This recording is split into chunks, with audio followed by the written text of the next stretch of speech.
Ganpati recording studio Hajipur.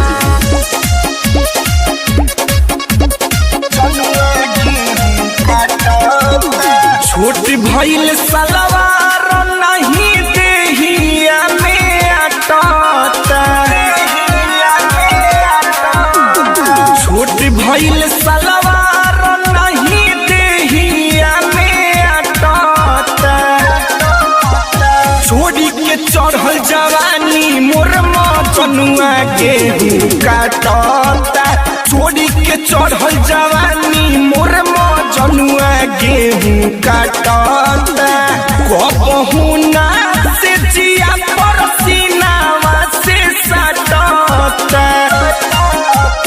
छोड़ी के चढ़ल जवानी मोर मजनुआ गेहूं काटता। छोड़ी के चढ़ल जवानी मोर मजनुआ गेहूं काटता।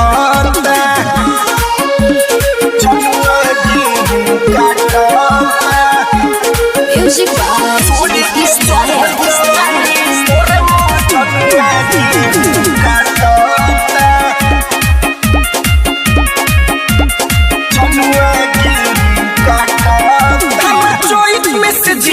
बस रहता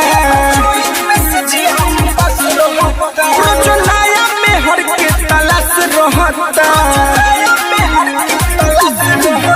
हम चोइस में से जिया बस रहता रोजनाया देवर के तलाश रहता। होखता सके हमर चोलिया चोर चोर फाटता। छोड़ी के चढ़ल जवानी मोर मजनुआ गेहूं काटता। छोड़ी के चढ़ल जवानी मोर मजनुआ गेहूं काटता। जनुआ गेहूं काटता। म्यूजिक